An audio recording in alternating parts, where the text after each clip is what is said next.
thank you, Troy. I certainly appreciate the opportunity to be here and get to visit with you all today. It's certainly exciting to have BIF here in Amarillo, which I've now called home for going on almost 6 years.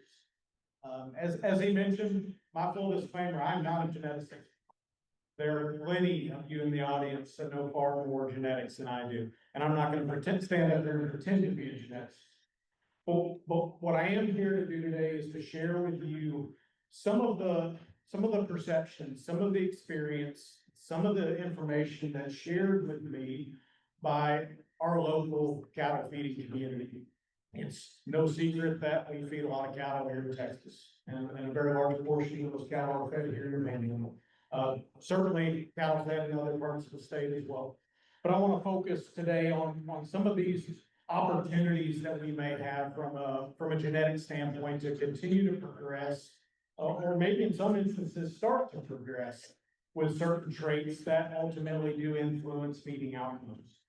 Okay, so a couple areas I want to focus in. First and foremost, talk through some of the contributors to cattle feeding economics. By and large, focus on the cost to feed the animal and then what that animal is worth to someone else once it finishes that part of the process. As I mentioned, talk about some of our opportunities to use genetics and some other management practices to influence change. And then during that, I'm going to try to share with you some of my thoughts on how we might go about addressing some of the challenges or barriers to adoption. And hopefully finish up with some time for questions before you all heading on to reception. So if we think beyond what it costs for us just to own the animal, so the barrier to entry just to participate in that process of taking that steer or that heifer from point A to point B and finishing it, ultimately the contributors to that in this whole economic equation are, we can summarize them in a very simple way, but they're fairly complex in that the number of components. Ultimately, what does it cost us to take them from whenever we started, whether that's as a falling wean calf or a long yearling? What does it cost us to take us to that point to where they're acceptable to someone to put on the rate? And there are different cattle in different situations. There's different definitions of what's acceptable. We'll get to a point in the presentation where I'm going to share what at least a 5-area average would consider to be acceptable, or what some of those benchmarks are for that average or that normal animal. Ultimately, what is someone willing to pay for that once it gets to that point in time? And both of those are incredibly important parts of the equation. Oftentimes we hear about a tremendous amount of focus on only one side of that equation. And I want to encourage everyone, if you fall into that group, to think about this in the context of this entire feeding process. And because we can impact the economic outcomes through different ways. So we're going to take a little bit of a stroll down memory road, and I'm going to share with you some summarized data from the Texas A&M Ranching Build Program. And I know there's a few of you in the audience that participated in collecting some of this data. First and foremost, I want to say this has been incredibly influential to our industry, and many of us probably aren't aware of that. I wasn't aware of that until starting to work with some of those individuals and some of the data to understand what some of the outcomes were from those experiences where ranches enrolled cattle in the feeding process to try to get some indication of ultimately what they were worth. And throughout that process, what was learned was, here are some of the factors that contribute to this economic equation.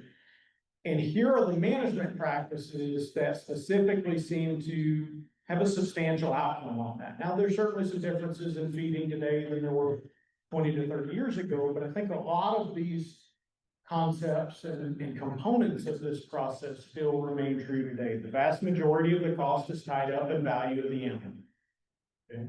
The next largest contributor to that cost is ultimately our feeding cost. And then various other costs like that, whether it's, and if we're feeding with different organizations, these are going to look different on a closeout sheet, right? So that's one thing. You may see yardage, you may not see yardage. You may see a processing fee, you may not see a processing fee. if you're someone that's retaining ownership and paying them for those services.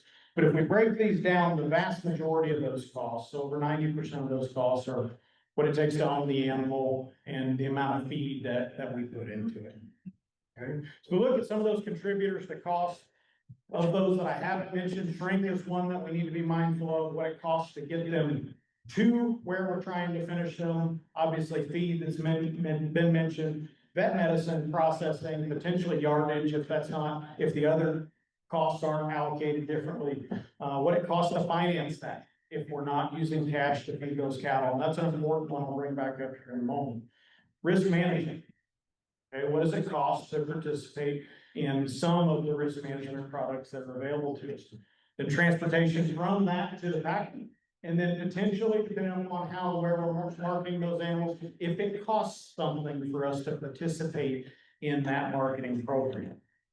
In terms of value, obviously what the fed cattle market is, so what the average animal is worth at that period of time, what winds up essentially on the floor.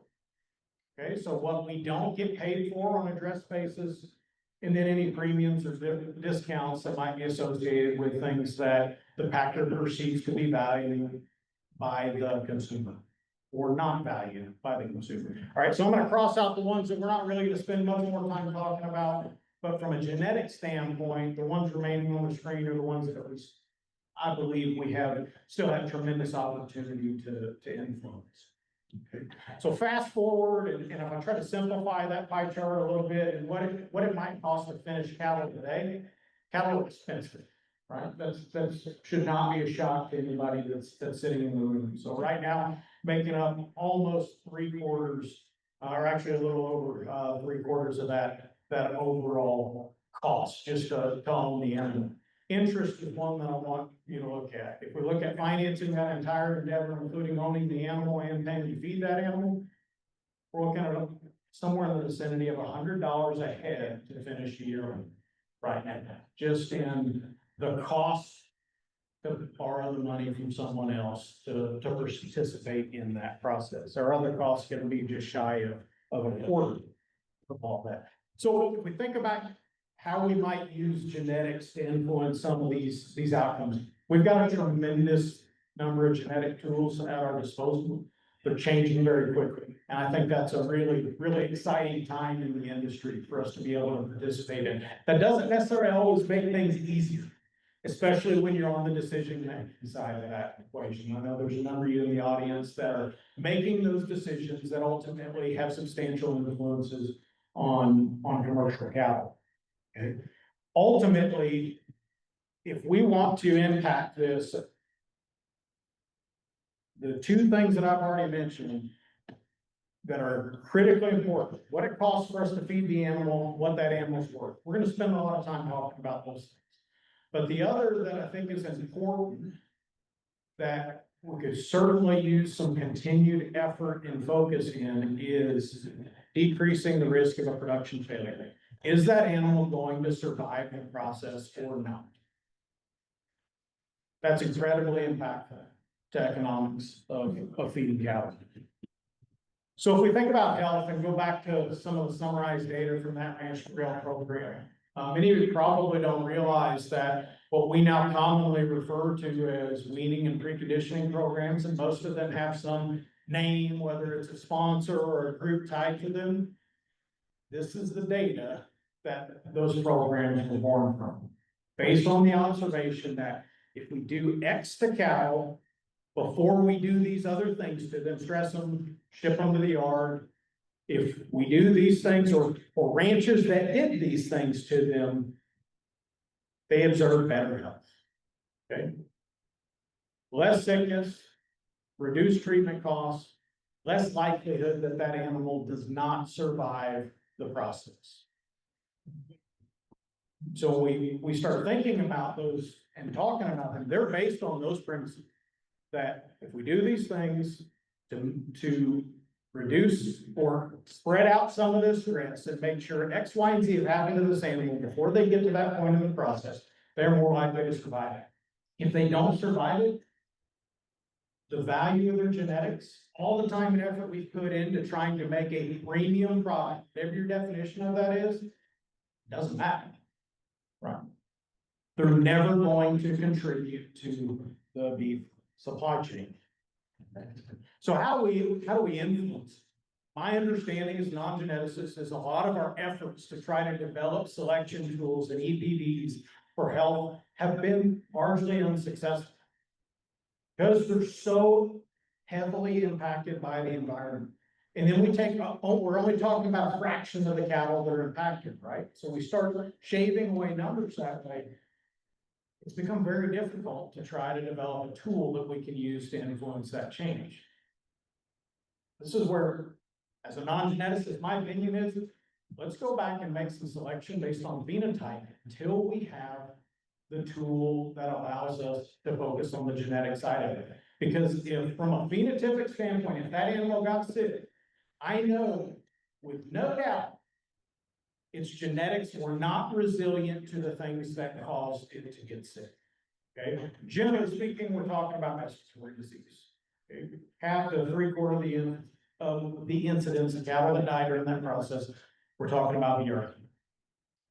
So I know if they died, their genetics were not what they needed to be to make them resilient to those stresses, to being exposed to those pathogens, and all other aspects of that equation. How often, or how many times, I'm not asking anybody to raise their hand, have we taken a bull that broke with respiratory disease, treated him, and then he winds up siring calves in somebody's cow? That was an opportunity we had to inflict some change in health outcomes. Because if we look at the limited amount of observations over time with large cattle populations, what I see in that is we have not decreased death loss to a meaningful degree over time. If we've done anything, we probably just shifted when they die during that feeding period, and arguably just made that death loss a little more expensive because now we have additional days on feed already invested in that animal. From a management standpoint, what we currently have, preventative herd health programs, we've got opportunities to revisit some of those. And in many situations, it's as simple as fixing an issue with the existing. A vaccine, well, there's a lot of things we can do to render a very good vaccine completely and totally ineffective. Starting by, if somebody's using a killed virus vaccine, actually boostering it before we stress those cattle and make them successful. There's things that we can do to influence that change, minimizing stress. Generally speaking, cattle that aren't stressed from a respiratory disease standpoint, generally get sick.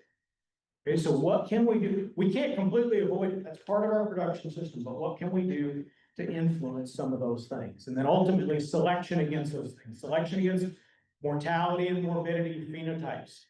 Selection against temperament issues. Okay, if we can select against those things, I do believe we have the opportunity to make some improvement.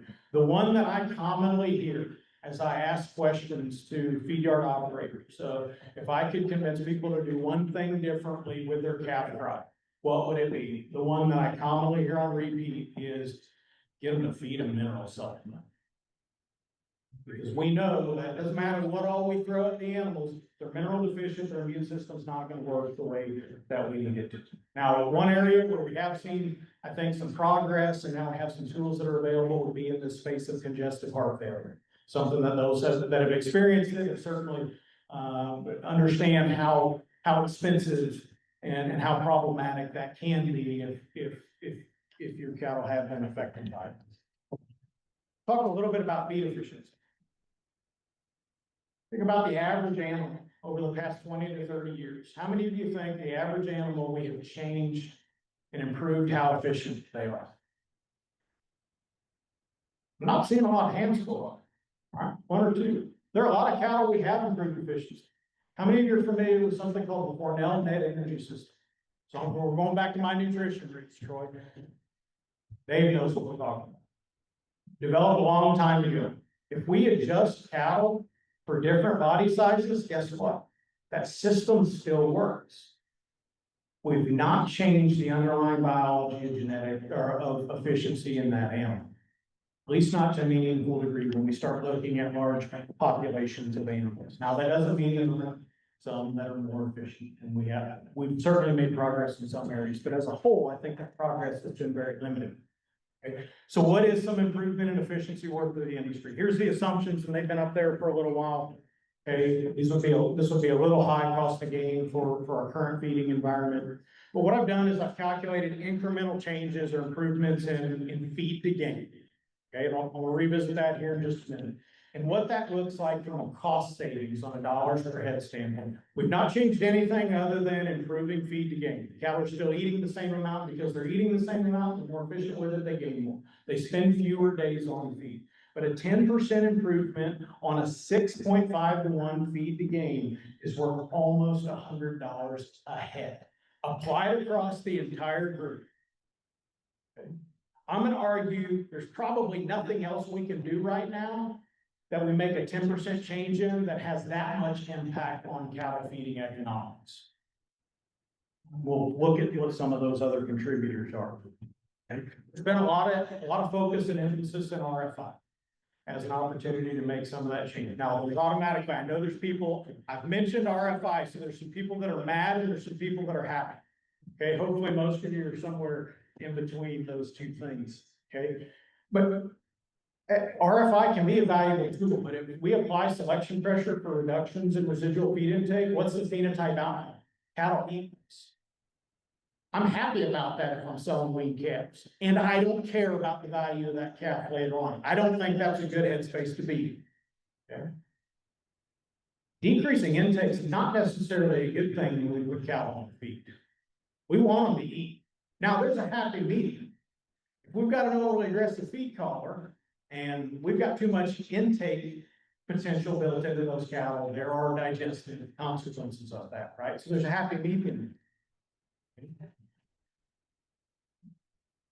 What if we looked at this from a combination of the entire system? Okay, so on the cow side, yeah, a reduction in RFI is probably valuable. But on the post-weaning calf side, from a residual measurement standpoint, RADG is probably one that I'm most interested in. Can we select for both those things, but also a phenotype that improves or reduces feed to gain? Those animals are out there. We've just got to be willing to try to find them and propagate those genetics. Okay. Understanding that until you're willing to put, for lack of better terms, your money where your mouth is, and assume the risk of feeding those cattle and show someone that they're more valuable, they're not likely to pay you more for them. Now, they may buy them from you and feed them for a time or two and then potentially be willing to do that. But certainly something to consider. So if we move beyond just that input side of the equation and start looking a little more on the output or the value of the carcass, what I want to do is I just want to work through a couple aspects of the current carcass value. And what my goal is for that is to provide you with some context, some values that might be useful as you look at influencing selection indices or tools that we use to make selection decisions. Okay, so this is my proxy for what cattle were worth over the past year. Okay, so this represents 5 areas of major cattle feeding regions, including Texas, Oklahoma, Nebraska, Iowa, others. Okay, they're listed at the bottom of the screen. Okay, but represents somewhere between 80 and 90% of all the cattle fed in the U.S. Okay. What I'm showing you are the values for the formulated base value for cattle. So these are cattle this is what the price is on the base of a formula. So what we often refer to as grids and other formulated selling arrangements. What that base price was before premiums and discounts were adjusted. Okay, the majority of those cattle sold on a dress basis. If I weight the average of or calculate a weighted average of those for the smaller portion, marketed on a live basis, and include those on a dress, there were just under $2,800 a head last year. Okay, so this is an annual average. Okay, I want to walk through what some of those premiums and discounts were. So to the industry, here's what some of these other things were that were contributors to value. And one of my goals in doing this is to try to separate some perception versus the reality of what these things were worth. Okay, so to set the stage for the average, so our base, that is a choice yield grade 3.5, 600 to 900 pound carcass that has no other major discounts. Okay, so you'll see zeros in those boxes. Okay, so if we took that animal from choice, and that represents the average animal, so selects more or less than 20% on this. Not gonna spend a lot of time talking about choice select spread. But if we look at moving those cattle from choice, so we'll say low choice up to the upper 2/3, so premium choice brand like CAB, granted, understand there are other requirements that have to be met to do that. That was worth a little on a weighted average, a little over $40 per head that made that move. We took them from choice to prime, it's worth $165 a head. And one of the things I want you to think about is there's a lot of talk about marbling, and there's been a lot of emphasis in marbling. Yeah, there's been emphasis in marbling because somebody's willing to pay for it. Okay. How much improvement in marbling do you think they've made over the past 20 years? I'm gonna use the Angus breed as my proxy. And if I use their marbling EPD in a unit of a marbling score, how much change have they made? About half of the marbling score. Okay. Where does that fall on this? That half of a marbling score is 50% of the difference it takes you to move from low choice to average choice. Okay. All right, that's applied off across an average or an entire group of cattle.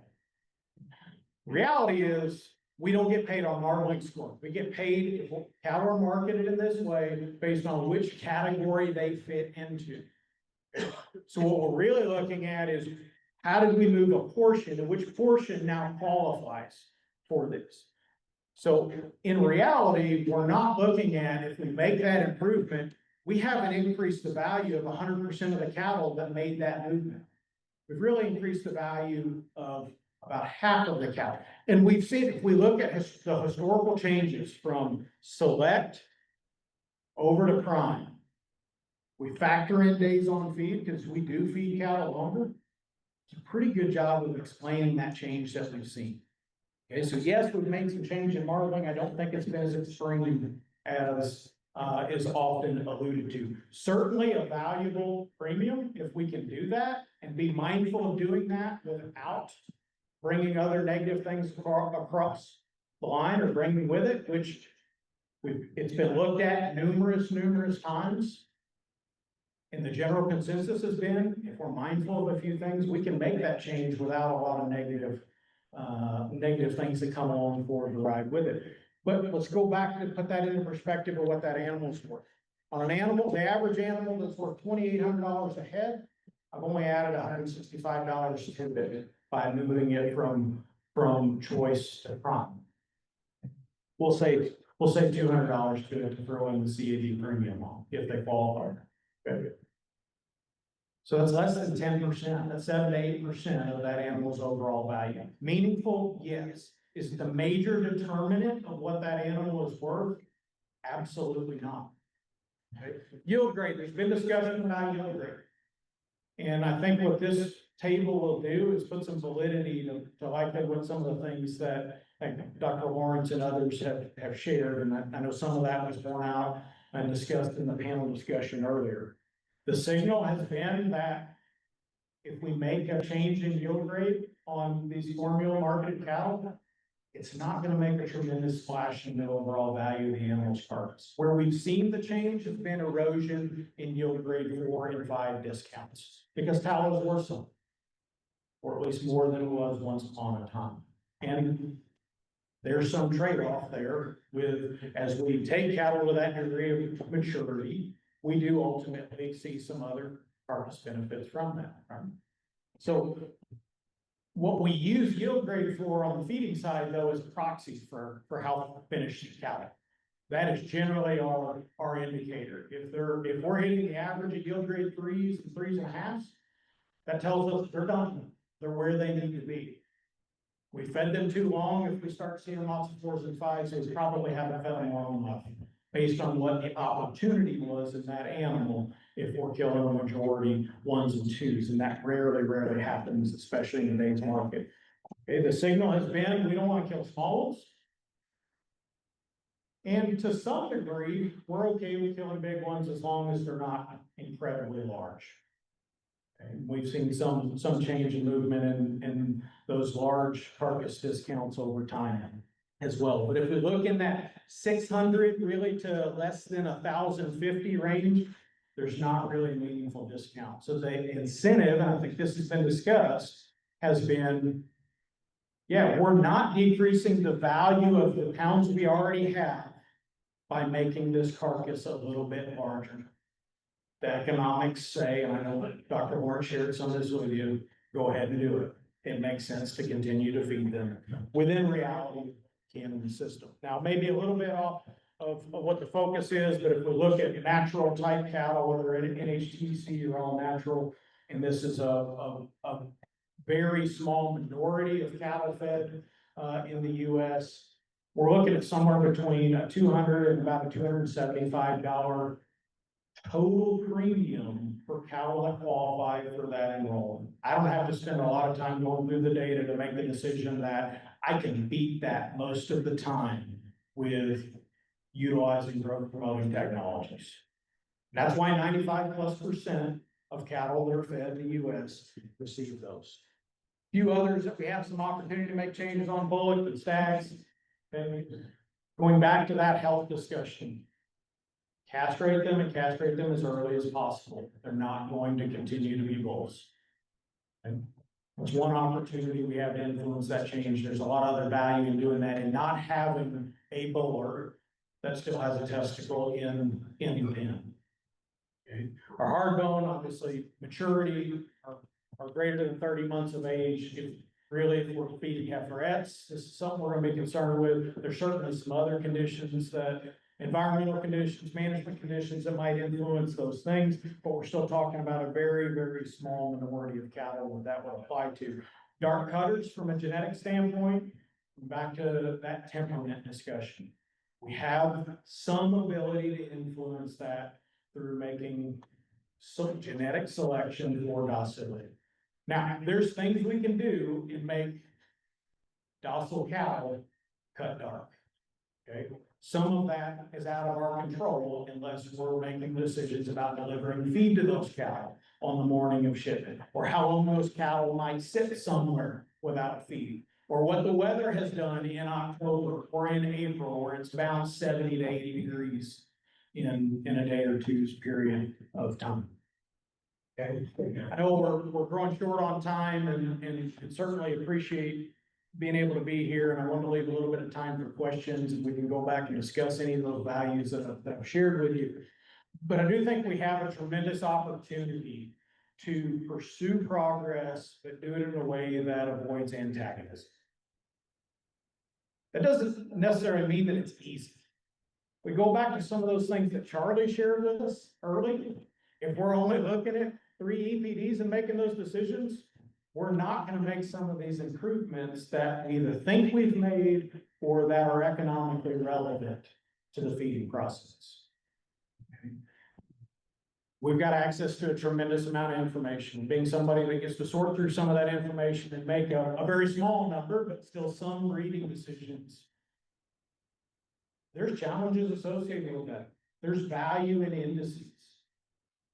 But we need to be familiar, we need to be aware of what the components are of those, and if they're relevant to our production system. The idea behind them is that they are, and they're useful for making directional change. If we want to get really specific, I think we've got some recently developed tools at our disposal. Some of the developments out of Dr. Spangler's group as an example, the iAgenDec tool. And being able to use that to develop indices that are custom tailored to our operation. We have a tremendous opportunity to use that to add value to cattle. Right? We've heard some discussion of genomics, obviously been and continues to be an incredibly hot topic. I think we've got a tremendous opportunity to embrace those tools. And if for nothing else, enhancing accuracy of the EPD and the index, because we know we've got the right sire included in that calculation. Certainly other opportunities we have to make those valuable. If we make single trait selection for some of these things that we just spent a little bit of time going through, there's some problems that are gonna come along for the ride.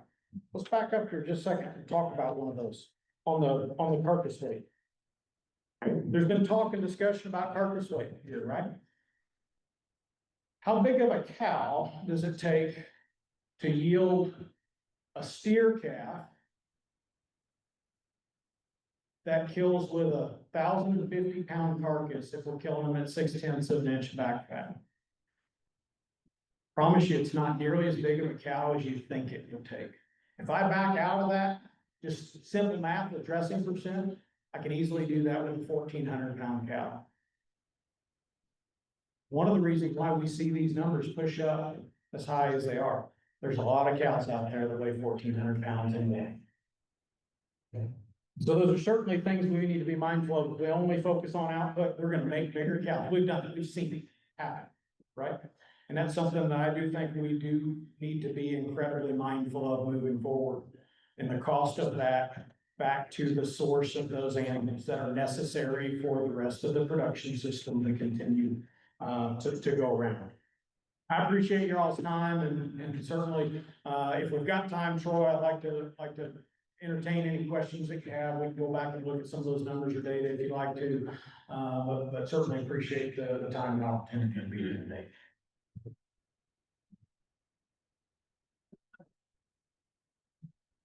Questions for Dr. Smith? Wound up, you hear me? Yeah. You wound up, heavy carcass, where we started this morning. These 11, 12 carcasses that you mentioned, the cow side of that. You also mentioned late season mortality, congestive heart failure.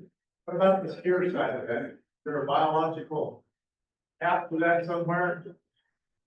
Yeah, so the Bruce's question, and I'm gonna paraphrase it, Bruce, is as we push these and make them larger, they spend more days on feed, are we increasing the risk of some of these problems?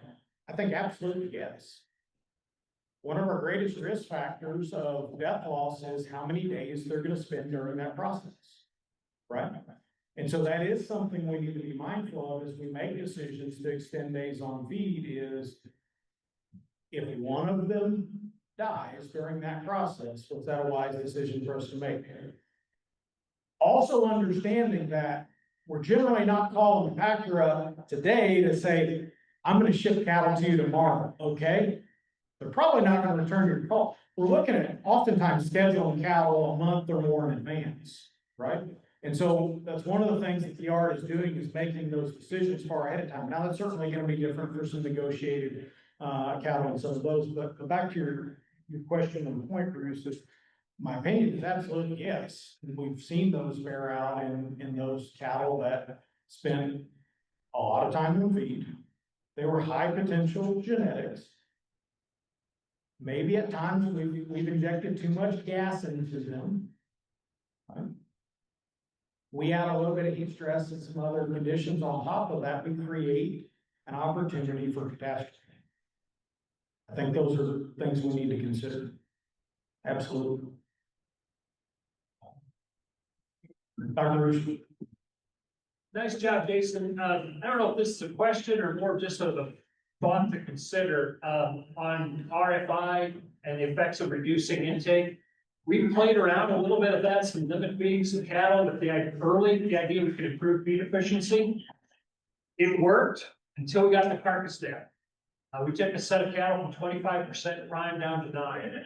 And so I guess maybe one of my concerns, at least on the feeding standpoint, again, I'm used to dealing with some really big intake cattle, but I get a little hesitant to think about it, pushing too hard on low intake, because if we do things to negatively impact product quality, ultimately down the road. Absolutely. So to Dr.